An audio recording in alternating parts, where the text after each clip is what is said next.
दोस्तों नमस्कार, ये है मार्गदर्शन फॉर सिविल सर्विसेज। मैं अनुराग चौधरी।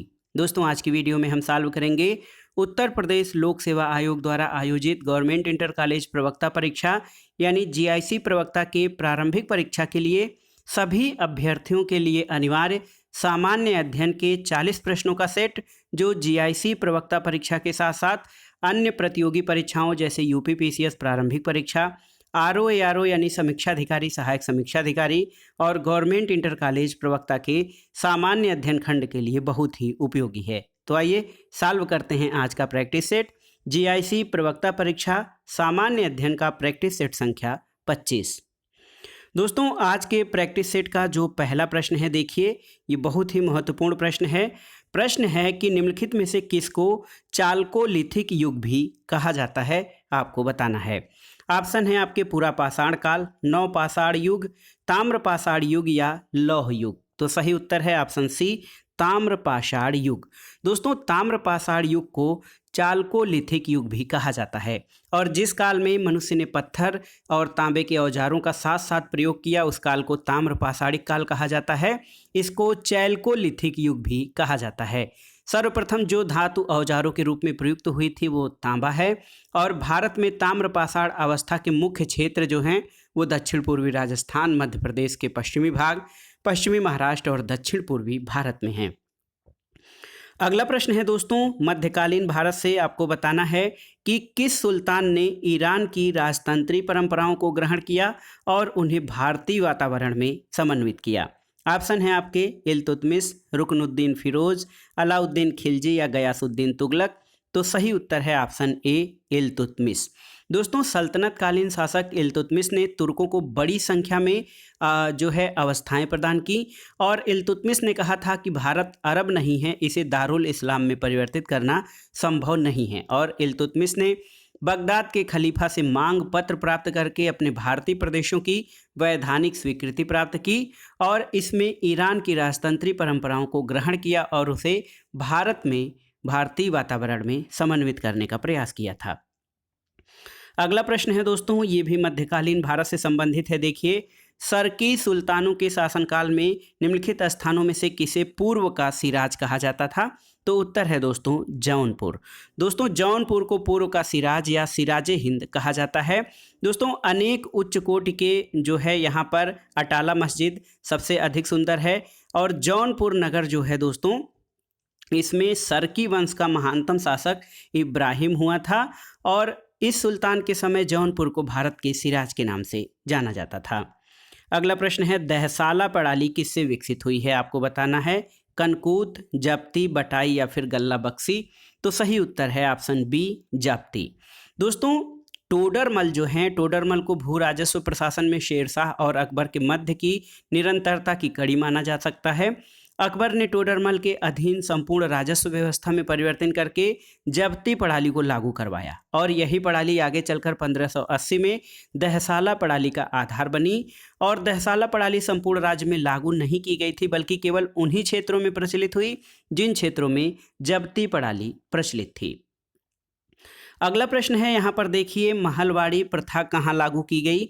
तो यहाँ पर दोस्तों आपकी जानकारी के लिए बता दें, ऑप्शन सी सही है लेकिन इसमें राजस्थान ऑप्शन नहीं होगा। इसके अलावा बंगाल और बिहार ऑप्शन है, ये सही नहीं है। दक्षिण भारत भी सही नहीं है। उत्तर प्रदेश और राजस्थान नहीं बल्कि उत्तर प्रदेश और पंजाब, ये आपका सही उत्तर हो जाएगा। देखिए अंग्रेजों ने भू राजस्व की महलवाड़ी प्रथा गंगा के दोआब के पश्चिमोत्तर प्रांत, मध्य भारत के कुछ भागों और पंजाब में लागू किया था और ये जो है दोस्तों देखिए जमींदारी प्रथा का ही संशोधित रूप था और इसमें जो है गांव में राजस्व प्रशासन का केंद्र महाल को माना गया था। तो देखिए यहाँ पर उत्तर प्रदेश, मध्य प्रदेश और पंजाब में महलवाड़ी प्रथा लागू की गई थी। अगला प्रश्न है, आपको बताना है निम्नलिखित में से कौन सा भारत में अंग्रेजी भू राजस्व नीति का परिणाम नहीं था? पहला है किसानों की बढ़ती हुई गरीबी, दूसरा है किसानों पर बढ़ता हुआ ऋण भार, तीसरा है जमींदारी का विस्तार और चौथा है हस्तशिल्प उद्योगों का नाश।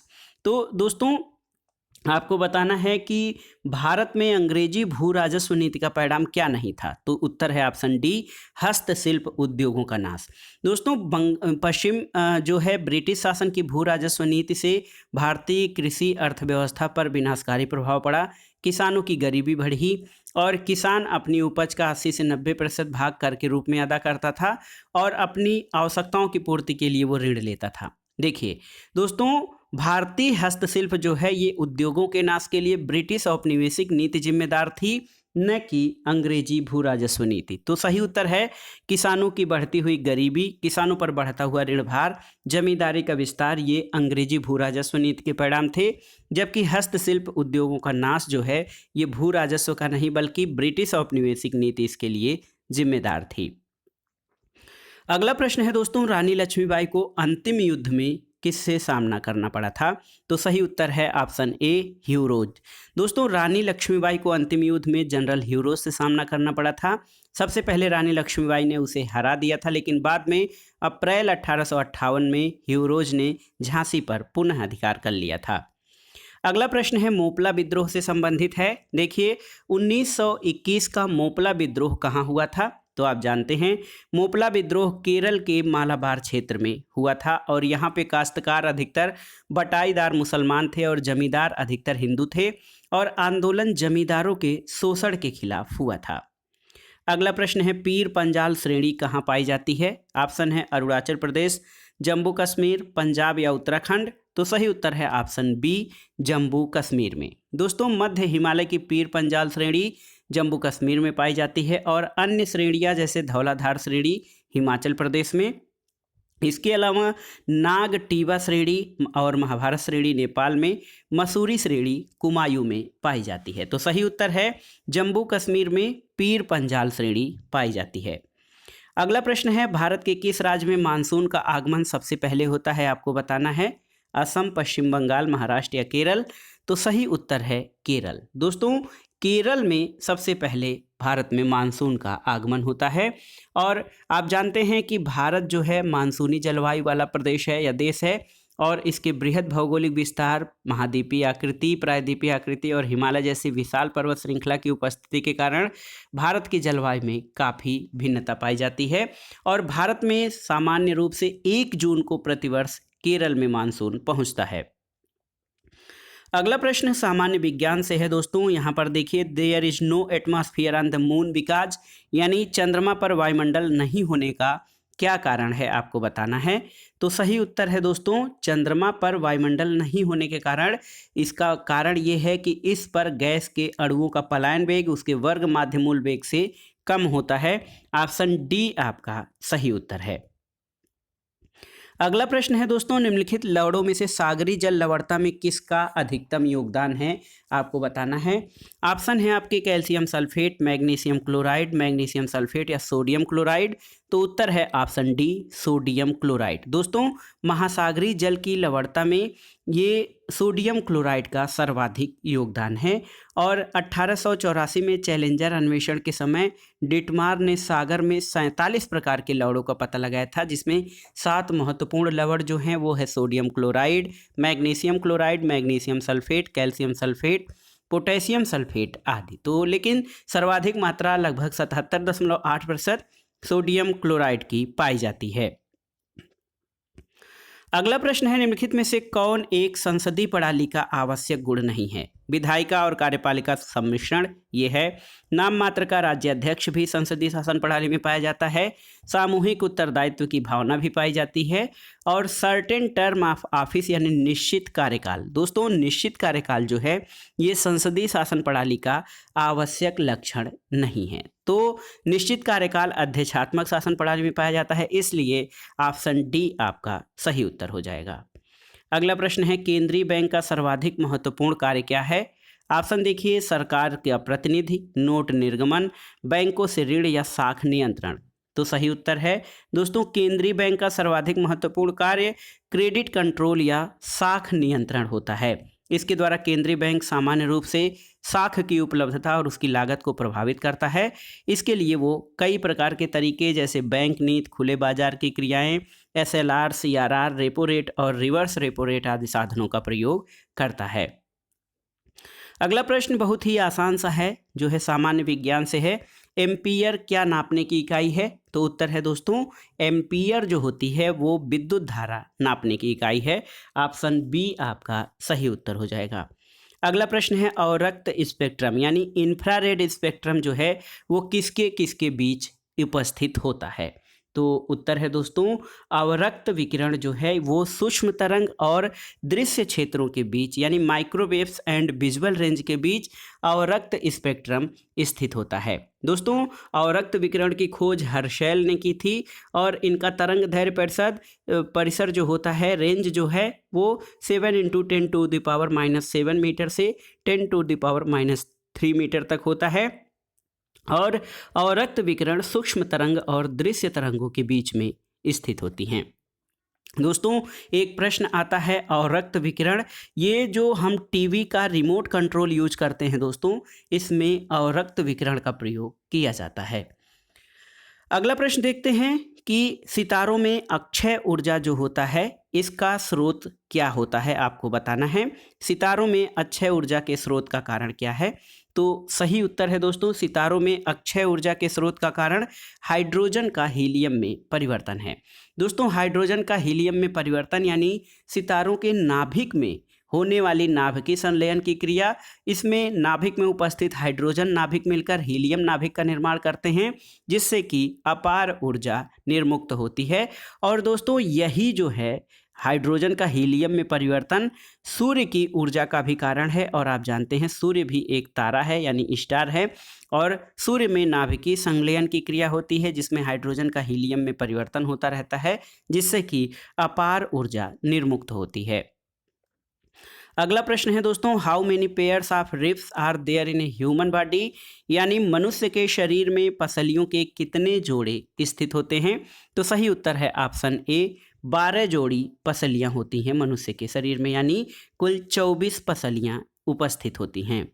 अगला प्रश्न है, देखिए, मानव कलाई में नाड़ी स्पंदन यानी पल्स रेट जो है रिस्ट का कितना होता है, आपको बताना है। तो सही उत्तर है दोस्तों, उसी दर पर जिस दर पर हृदय स्पंदन करता है। तो नाड़ी की जो धड़कन की दर या स्पंदन की दर होती है वो उसी दर पर होती है जिस पर हृदय स्पंदन करता है। तो सही उत्तर ऑप्शन सी आपका हो जाएगा।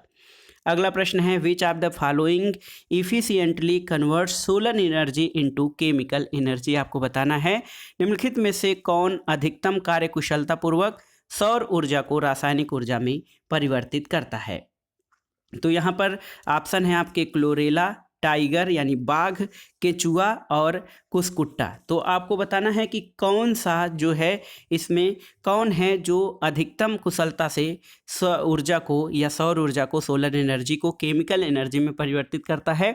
तो उत्तर है आपका ऑप्शन ए, क्लोरेला। दोस्तों, क्लोरेला जो है ये कुशलतापूर्वक सौर ऊर्जा को रासायनिक ऊर्जा में बदलता है। सौर ऊर्जा को रासायनिक ऊर्जा में बदलने की क्लोरेला की क्षमता 8% है। और क्लोरेला आपको बता दें कि ये शैवाल की एक प्रजाति होती है। अगला प्रश्न है, 21वां प्रश्न है कि निम्नलिखित राज्यों में से किसमें सिंहपुच्छी बानर यानी मकाक जो है अपने प्राकृतिक आवास में पाया जाता है। तो यहाँ पर देखिए दोस्तों, तमिलनाडु, केरल, कर्नाटक के पश्चिमी घाट क्षेत्र में जो है सिंहपुच्छी बानर, तमिलनाडु, केरल और कर्नाटक के पश्चिमी घाट क्षेत्र में, आंध्र प्रदेश में नहीं। तो सही उत्तर है 1, 2, 3 यानी सिंहपुच्छी बानर मकाक जो है 1, 2, 3 यानी तमिलनाडु। दोस्तों, इसमें देखिए तमिलनाडु, केरल और कर्नाटक के पश्चिमी घाट क्षेत्र में पाए जाते हैं। और केरल के या पश्चिमी घाट के जो साइलेंट वैली है इनमें यहाँ पर सिंहपुच्छी बानरों की संख्या सर्वाधिक है। अगला प्रश्न है, देखिए सामान्य प्रतिशतता यानी लाभ हानि से संबंधित है। प्रश्न है कि एक किराना व्यापारी 20% लाभ पर चावल बेचता है पर तौल में 25% की कमी कर देता है, तो कुल लाभ प्रतिशत कितना हो जाएगा, आपको बताना है। तो देखिए, चावल के पैकेट पे अगर जो 1 किलो है तो वास्तविक माप 1000 हो जाएगा, 1000 ग्राम। 1000 ग्राम का 75% जो हो जाएगा तो ये हो जाएगा 750 ग्राम। ऐसे समझिए आसानी से, 1 किलो 1 ग्राम का मूल्य 1 रुपये है तो 750 ग्राम का मूल्य 750 रुपये हो जाएगा। और 750 ग्राम को वो 25% तौल में कमी कर देता है, यानी 750 ग्राम को 1000 रुपये में बेचता है। और 20% लाभ पर बेचने की बात अगर जो की जाए तो 120% बराबर 1000 गुणे 120/100, तो ये 1200 रुपये हो जाएगा। 1200 में से 750 घटा देंगे तो ये हो जाएगा 450 रुपये। और 450 रुपये दोस्तों ये 750 का 60% हो जाएगा। यानी जब किराना व्यापारी 20% लाभ पर चावल बेचता है, तौल में 25% की कमी कर देता है, तो कुल लाभ प्रतिशत आपका ऑप्शन बी 60% हो जाएगा। अगला प्रश्न सामान्य गणित से ही है। किसी काम को पूरा करने के लिए दोस्तों x को जो है 8 घंटे x को लगता है। देखिए इसके अलावा किसी काम को पूरा करने के लिए y को 12 घंटे लगता है। उसी काम को पूरा करने के लिए x और y दोनों कितने समय में कर लेंगे, तो यहाँ पर आप बहुत आसानी से x द्वारा काम को पूरा करने में 8 घंटे, y द्वारा काम को पूरा करने में 12 घंटे लगता है। तो यहाँ पर 12 और 8 को जब आप गणना करेंगे तो ये हो जाएगा 12, 1/8 प्लस 1/12 को जब आप जोड़ेंगे तो इसका उत्तर हो जाएगा 4 सही 4/5 घंटा। ऑप्शन बी आपका सही उत्तर हो जाएगा। अगला प्रश्न है, देखिए यहाँ पर 624 किलोमीटर की दूरी तय करने में एक रेलगाड़ी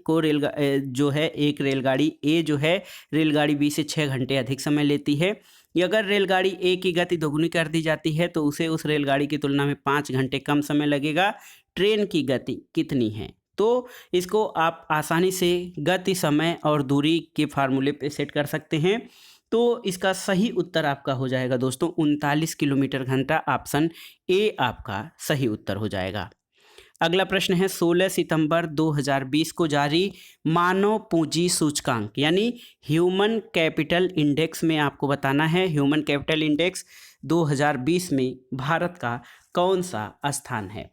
तो सही उत्तर है दोस्तों ह्यूमन कैपिटल इंडेक्स में भारत का स्थान 116वां है। तो देखिए 116वां देश है और इस सूची में कुल 174 देश शामिल हैं। ऑप्शन सी आपका सही उत्तर है। पहला स्थान इसमें सिंगापुर, दूसरा स्थान हांगकांग और तृतीय स्थान जापान को मिला है और भारत का इसमें 116वां स्थान है। अगला प्रश्न है दोस्तों, गिरीश चंद्र मुर्मू किस क्रम के नए नियंत्रक और महालेखा परीक्षक यानी कंट्रोलर एंड ऑडिटर जनरल नियुक्त किए गए हैं? तो उत्तर है दोस्तों गुजरात कैडर के 1985 बैच के IAS अधिकारी और जम्मू कश्मीर के पूर्व राज्यपाल गिरीश चंद्र मुर्मू भारत के 14वें नियंत्रक और महालेखा परीक्षक हैं। ऑप्शन सी आपका सही उत्तर है। अगला प्रश्न है दोस्तों, देखिए समावेशी इंटरनेट सूचकांक 2020 यानी इंक्लूसिव इंटरनेट इंडेक्स 2020 के अनुसार भारत का स्थान कौन सा है? तो सही उत्तर है दोस्तों समावेशी इंटरनेट सूचकांक में भारत 46वें स्थान पर है। ऑप्शन सी आपका सही उत्तर है। और इस सूची में दोस्तों देखिए 100वें स्थान पर बुरुंडी है और लाइबेरिया 99वें स्थान पर है।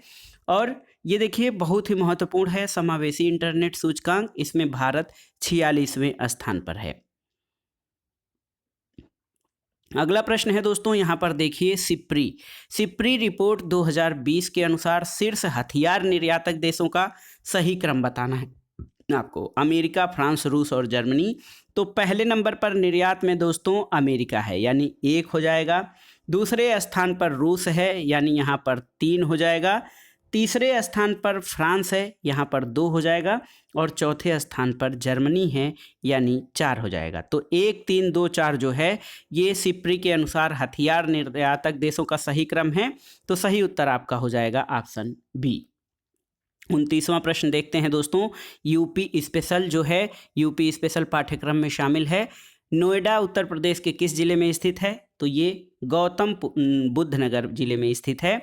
नोएडा का अर्थ होता है new Okhla industrial development authority, Uttar Pradesh के गौतम बुद्ध नगर जिले में स्थित है। और नोएडा जो है राष्ट्रीय राजधानी क्षेत्र का एक उपनगर है। अगला प्रश्न है, कौन सा प्रदेश सबसे पूर्वी शहर है उत्तर प्रदेश का? ऑप्शन है बलिया, आजमगढ़, बाराबंकी या फिर बस्ती। तो आप जानते हैं दोस्तों बलिया। देखिए बलिया जो है उत्तर प्रदेश का सबसे पूर्वी जिला है बलिया, और सबसे पश्चिमी जिले की बात की जाए तो वो है शामली। सबसे उत्तरी जिला सहारनपुर है और सबसे दक्षिणी जिला सोनभद्र है। अगला प्रश्न है, देखिए सामान्य रीजनिंग से संबंधित है। 5 किताबें A, B, C, D और E एक मेज पर रखी गई हैं और देखिए यहाँ पर किताब D किताब C के नीचे है। किताब D जो है ये C के नीचे है और आपको बताना है कि किताब A किताब C के ऊपर है। तो किताब A आपका किताब C के ऊपर है। इसके अलावा लेकिन किताब B के नीचे है, तो यहाँ पर इसके ऊपर B हो जाएगा। और सबसे ऊपर और सबसे नीचे रखी किताबें कौन सी होंगी? तो देखिए E जो है यहाँ पर सबसे ऊपर हो जाएगा। तो सबसे ऊपर और सबसे नीचे रखी किताबें जो है ये हो जाएंगी E और D। तो सही उत्तर आपका हो जाएगा ऑप्शन B, E और D। ये आपकी सबसे ऊपर और सबसे नीचे रखी किताबें हैं। A, B, C, D और E एक के मेज पर रखी हैं। इसमें बहुत आसानी से, इसमें जो B किताब है ये E के नीचे है, तो B इसके आधार पर E सबसे ऊपर हो जाएगा और D सबसे नीचे हो जाएगा। अगला प्रश्न देखिए समय से संबंधित है। एक घड़ी 8 बजे प्रातः ठीक की गई। घड़ी 24 घंटे में 10 मिनट तेज हो जाती है। दूसरे दिन जब घड़ी 1 बजे सायं दिखती है तो समय क्या होगा? तो देखिए इसको आप बहुत आसानी से सॉल्व कर सकते हैं। प्रातः 8 बजे अगले दिन सायं 1 बजे तक घंटों की संख्या हो जाएगी 24 और 5, तो 24 5 29 घंटा हो जाएगा। 24 घंटे में घड़ी 10 मिनट तेज हो जाती है। 29 घंटे में 10/24 गुणे 29 यानी लगभग 12 मिनट वो तेज हो जाएगी। 1 बजे में से 12 मिनट घटा दीजिए तो 12:48 का समय जो है ये आपका सही समय होगा। अगला प्रश्न है, एक लीप वर्ष में 1 जनवरी को बुधवार था, उसके पहले वर्ष में 1 जनवरी को कौन सा दिन था? तो सही उत्तर हो जाएगा दोस्तों, जनवरी की बात की जा रही है तो ये मंगलवार दिन हो जाएगा। अगर जो यही तिथि मार्च में पूछा गया होता फरवरी के बाद तो 2 दिन का अंतर आता, लेकिन यहाँ मंगलवार को उसके पहले साल में अगर जो 1 जनवरी है, 1 जनवरी को मंगलवार है तो अगले बार वो बुधवार होगा, यानी बुधवार से पहले मंगलवार आएगा। ऑप्शन ए आपका सही उत्तर हो जाएगा। अगला प्रश्न रीजनिंग का है, आपको सॉल्व करना पड़ेगा इस प्रश्न को। प्लस का अर्थ गुणा है, भाग का अर्थ माइनस है, गुणे का अर्थ भाग है और माइनस का अर्थ धन है। तो 5 + 12 भागा 7 - 44 गुणे 2 को सॉल्व करना है। तो यहाँ पर चिन्ह को आप बदल दीजिए, तो यहाँ पर क्या हो जाएगा 5 उसके बाद गुणे 12 हो जाएगा। प्लस का अर्थ क्या है? प्लस का अर्थ दोस्तों ये आपका गुणा होता है, तो 5 गुणे 12 आप कर देंगे। उसके बाद भागा 7 कर देंगे। 5 गुणे 12 भागा 7, देखिए 5 गुणे 12 भागा के जगह पे आपका क्या है ये हो जाएगा माइनस। 5 गुणे 12 - 7 और फिर +44 हो जाएगा। उसके बाद आपका गुणे 2 जहाँ पे है तो गुणे का अर्थ भाग होता है, भागा 2 हो जाएगा। तो यहाँ पर देखिए 12 × 25 = 60 हो जाएगा। देखिए 12 × 25 = 60 हो जाएगा आपका। 60 में से 7 माइनस हो जाएगा और +44 भागा 2 का मतलब 22 हो जाएगा। तो यहाँ 5 गुण 60 - 7 +22 आपका हो जाएगा दोस्तों, तो +22। तो यहाँ पर हो जाएगा 60 22 जो है 82, 82 में से 7 गया 75 आपका सही उत्तर हो जाएगा। तो सही उत्तर है ऑप्शन ए 75। अगला प्रश्न है जो है करंट अफेयर से संबंधित है। किस बैंक ने वित्तीय समावेशन के लिए ग्राम संपर्क अभियान की शुरुआत की है? तो ये है पंजाब नेशनल बैंक। देखिए पंजाब नेशनल बैंक सार्वजनिक क्षेत्र का बैंक है। इसने वित्तीय समावेशन और साक्षरता कार्यक्रम के लिए ग्राम संपर्क अभियान की शुरुआत की है और ये अभियान डिजिटल क्रेडिट, सामाजिक सुरक्षा और वित्तीय साक्षरता पर केंद्रित है। अगला प्रश्न करंट अफेयर से है। केंद्रीय सूचना आयोग के नए मुख्य सूचना आयुक्त किसे नियुक्त किया गया है? तो उत्तर है यशवर्धन कुमार सिन्हा। दोस्तों यशवर्धन कुमार सिन्हा को केंद्रीय सूचना आयोग का नया मुख्य सूचना आयुक्त नियुक्त किया गया है। अगला प्रश्न है सिट मैक्स 2020 सैन्य अभ्यास में कुल कितने देशों ने भाग लिया है? आपको बताना है। तो दोस्तों 21-22 नवंबर 2020 को भारत, सिंगापुर और थाईलैंड, देखिए भारत, सिंगापुर और थाईलैंड, SI से सिंगापुर, T से थाईलैंड और मैक्स सिट, एस से सिंगापुर, आई से इंडिया, टी से थाईलैंड। तो ये सिट मैक्स हो गया, 3 देशों का संयुक्त सैन्याभ्यास है। अगला प्रश्न है कोप 26। कोप 26 यानी कॉन्फ्रेंस ऑफ पार्टीज 26 का आयोजन किस स्थान पर होगा, आपको बताना है। तो दोस्तों संयुक्त राष्ट्र और ब्रिटेन की संयुक्त मेजबानी में 12 दिसंबर 2020 को घोषणा की गई कि 2021 का कोप 26 ग्लासगो स्कॉटलैंड में आयोजित किया जाएगा। अगला प्रश्न है टीवी चैनलों की टीआरपी प्रणाली की समीक्षा के लिए किसकी अध्यक्षता में एक समिति गठित की गई है, आपको बताना है। तो दोस्तों सूचना और प्रसारण मंत्रालय ने टीवी चैनलों की वर्तमान टीआरपी यानी टेलीविजन रेटिंग पॉइंट के मूल्यांकन करने के लिए नवंबर 2020 में प्रसार भारती के सीईओ शशि एस वेम्पति, देखिए option A, Shashi S Vempati की अध्यक्षता में 4 सदस्यीय जो है समिति का गठन किया है, जो कि टीवी चैनलों के टीआरपी प्रणाली की समीक्षा करेगी। अगला प्रश्न और इस वीडियो का आखिरी प्रश्न है, हाल में ही राष्ट्रीय कार्यक्रम और परियोजना प्रबंधन नीति प्रारूप का शुभारंभ किसके द्वारा किया गया है। तो उत्तर है दोस्तों राष्ट्रीय कार्यक्रम और परियोजना प्रबंधन नीति प्रारूप को नीति आयोग और भारतीय गुणवत्ता परिषद के जो है सहयोग से शुभारंभ किया गया है। ऑप्शन डी आपका सही उत्तर है।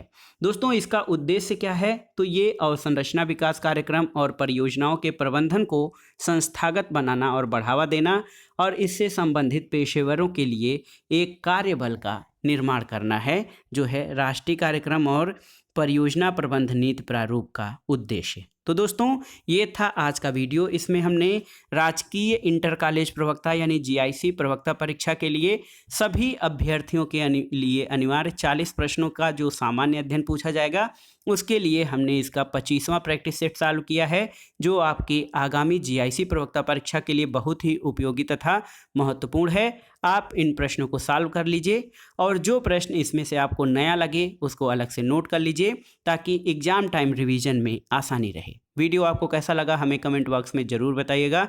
वीडियो को लाइक करें, शेयर करें और इस चैनल मार्गदर्शन फॉर सिविल सर्विसेज को सब्सक्राइब करें। वीडियो देखने के लिए धन्यवाद दोस्तों, नमस्कार।